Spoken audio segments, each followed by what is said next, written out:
Olá, tudo bem com vocês? Vamos então começar a conferir as atividades desta semana do nosso roteiro de língua portuguesa, da página 136 até a 143. Estamos trabalhando de casa, não é mesmo? Mas estamos conectados, mesmo longe, estamos juntinhos. Qualquer dúvida, me manda pelo WhatsApp. Combinado? Então vamos lá? Peguem o livro, lápis, borracha e bora trabalhar. Produção de texto, carta pessoal. Escrita, faça um rascunho assim. Escreva uma saudação ao seu destinatário. Escreva para seu colega o assunto escolhido, usando uma linguagem bem contemporânea, bem espontânea, do dia a dia. Afinal, o destinatário é seu colega de classe, convive com você todos os dias na escola e é uma pessoa próxima. Se quiser, ilustre sua carta com desenhos feitos por você ou com colagens. Encerre com a despedida e a assinatura, revelando ao amigo quem é você. Se não quiser mandar para o amigo e quiser mandar para mim, vou adorar receber. Pode mandar para mim, tá?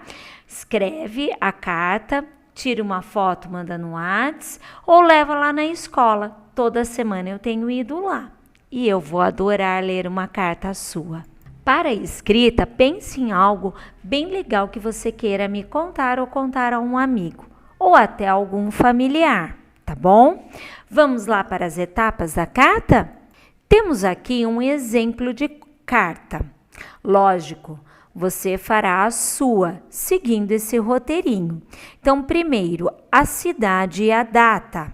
Aqui é Belo Horizonte. Você será Sorocaba. A saudação. Saudação, você vai colocar uma palavra carinhosa e o nome da pessoa. Em seguida, nós temos a mensagem. O que você quer escrever para essa pessoa, ok? Depois, uma despedida, uma maneira carinhosa, né?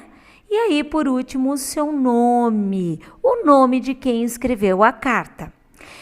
Todas as cartas, elas seguem esse estilo.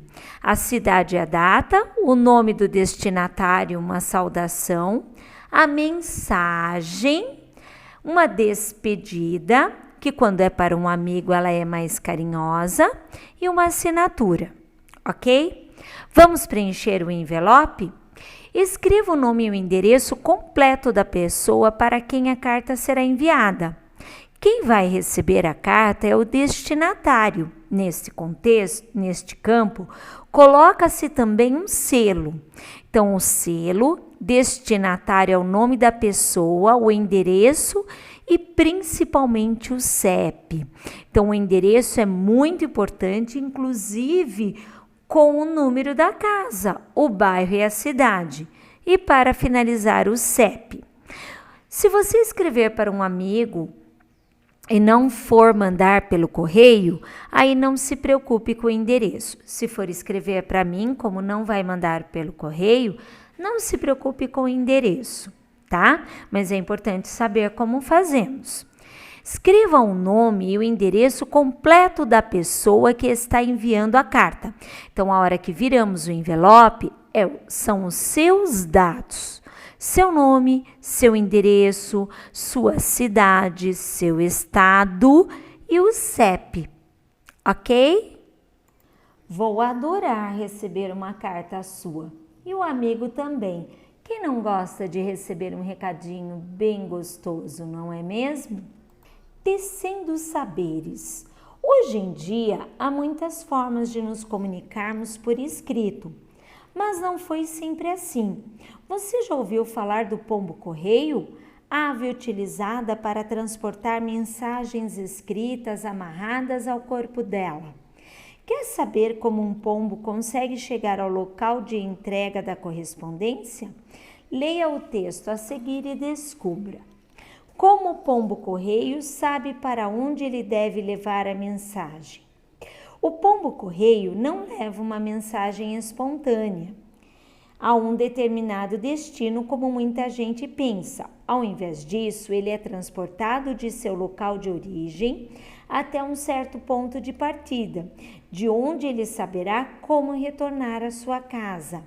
É um mecanismo natural que ele tem, trata-se de uma estratégia adaptativa, ou seja, um resultado da seleção natural. Alguns animais são nômades, outros migratórios. Já os pombos-correios possuem uma moradia fixa e procuram sempre voltar para esse abrigo, onde encontram proteção, alimento e os membros do seu bando. Diz o professor Ronald Ranvold, que ministra as disciplinas de Neurofisiologia e Ciência Cognitiva do Departamento de Fisiologia e Biofísica do Instituto de Ciências Biomédicas da Universidade de São Paulo. Temos também um artigo contando como era antes, muito antes do celular. Basta olhar com um pouco de atenção para o mundo à nossa volta e fica fácil perceber as tecnologias de comunicação estão cada vez mais presentes em nossas vidas. Telefones celulares com 1001 funções, internet rápida, tablet, conexão sem fio. Enviar e receber informações é o que está por trás de todas essas invenções. Cerca de 400 anos atrás, para uma mensagem sair de um lugar e chegar a outro, ela precisava ser escrita em um papel, que era transportado por um mensageiro do lugar onde a coisa aconteceu até o lugar onde estava a pessoa que seria informada sobre aquilo.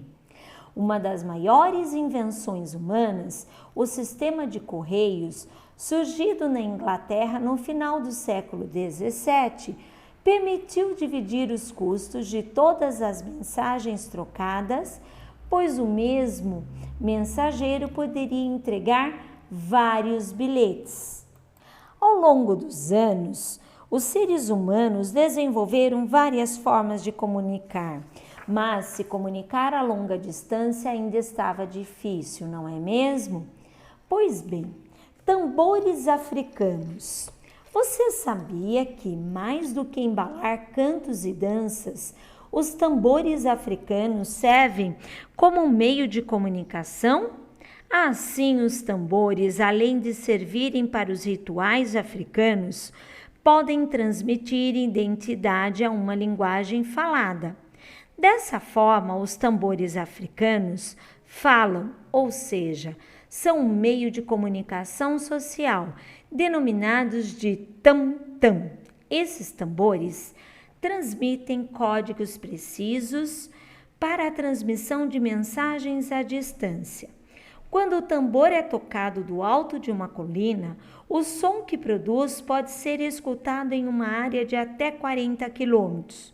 Porém, às vezes, para garantir a transmissão da mensagem, há tambores intermediários que tocam a cada 7 ou 10 quilômetros, auxiliando assim na transmissão do que se pretende comunicar. Assim, os tambores africanos têm um papel fundamental na transmissão da cultura desse povo, porque servem como um elo que os liga ao passado. Mais do que isso, os tambores conseguem transmitir as notícias mais rapidamente do que a linguagem escrita. Interessante esses 3 textos, não é? Eles contam um pouquinho como que era a transmissão de mensagens, de cartas para as pessoas que moravam ou estavam a trabalho muito longe. Como que eram feitas, não é mesmo? Antes de existir o celular, antes de existir a internet, antes mesmo de existir os correios. Tudo facilitou. Não temos desculpa agora para não nos comunicarmos. Palavra em jogo, final de palavra com eu e eu. Vamos reler um trecho do texto muito antes do celular. Observe as palavras destacadas. telefones celulares com 1001 funções. O sistema de correios surgido na Inglaterra no final do século XVII permitiu dividir os custos. Compare essas duas palavras, mil e permitiu. O que você observou quanto ao som das palavras destacadas? O som é o mesmo, né? E quanto à escrita? A escrita é diferente. O som é o mesmo, a escrita é diferente. Agora observe as palavras saiu e partiu. Além de ter o som final igual, o que mais elas têm em comum? As duas indicam ações, verbos. Elas são verbos e estão no passado. No item A que conclusão você chegou quando comparou a palavra da coluna da esquerda com a palavra da coluna da direita? E aí, pessoal, a sonoridade é semelhante entre o IU com L e o IU com U. Precisamos mesmo ler, reler e ler novamente para gravar qual é a escrita, já que o som é parecido. Observe cantil, que é o nome desse acessório, e funil. Agora vamos pensar na acentuação das palavras paroxítonas. Lembra que nós vimos que em português as palavras recebem nomes, né? Para podermos estudá-las melhor. Então, as palavras paroxítonas, nós vamos prestar atenção na acentuação delas. As que terminam em ão, oxítonas, balão, fogão, alemão. Oxítonas são as que recebem o acento na última sílaba, lembra a sílaba tônica? E a paroxítona é a penúltima sílaba, por exemplo, órfão, sótão, bênção. E as palavras terminadas em L? Oxítonas são jornal, anel, barril. Observem que a sílaba tônica está em negrito em todas as palavras. Aí vemos as paroxítonas, amável, réptil, têxtil. Palavras terminadas em R, oxítonas, lugar, lazer, altar. Paroxítonas, açúcar, éter, pullover. Vamos ver as terminadas em is, oxítonas, sacis, guris, abacaxis. E as paroxítonas, íris, tênis, cutis. O que você observou nas colunas das palavras paroxítonas? Complete a regra de acentuação observada. São acentuadas as palavras paroxítonas terminadas em is, L, R e ão. B. Acentue as palavras paroxítonas quando necessário. Amigo, não. Órgão, fácil, face não. Fossa não. Túnel, caráter, lápis e ímpar. Observem que as palavras acentuadas, órgão, fácil, túnel, caráter, lápis e ímpar, são paroxítonas e receberam um acento agudo. O nome desse acento é agudo. Combinado? Que tal ler uma carta enigmática? Ai, que delícia! Decifre os códigos e escreva a mensagem. Quem não gosta de decifrar códigos? Vocês gostam, eu sei. Então vamos lá? Olá! Estou feliz porque você vem à festa do meu aniversário. O primeiro pedaço de bolo será para você. Beijos! Olha que carta enigmática mais legal! Vocês conseguiram descobrir os códigos? Com certeza descobriram, não é mesmo? Pois bem, agora confiram. Se estiver certo, ok. Se estiver errado, arruma. Não esqueça da letra maiúscula, não esqueça da vírgula, ponto final e o ponto de exclamação. E a acentuação das palavras. Os detalhes fazem a diferença. E de preferência, façam de letra cursiva. Vocês são capazes, apenas tentar. Pois bem, o que estudamos? Sua autoavaliação. Faça um X na coluna que mostra como você saiu nesta unidade. O gênero literário que estudamos foi a carta. Nós lemos e interpretamos vários tipos de carta. Você acredita que você aprendeu mais ou precisa estudar mais um pouco? A linguagem e a construção, como deve ser feita uma carta? A produção de texto. E aí, você escreveu a carta? Você conseguiu? O estudo sobre a língua. Nós estudamos nessa unidade o verbo como marcador de tempo, lembra?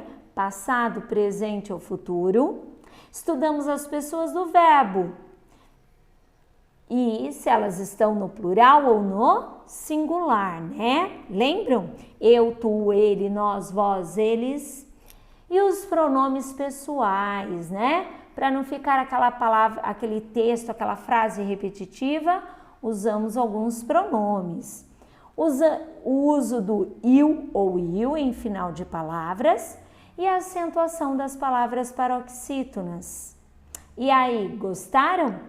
A participação nas atividades oral ficou aí você com a família, né? Não deu o nosso grupo juntos, ok? Espero que tenham gostado de mais essa aula, de mais essa atividade.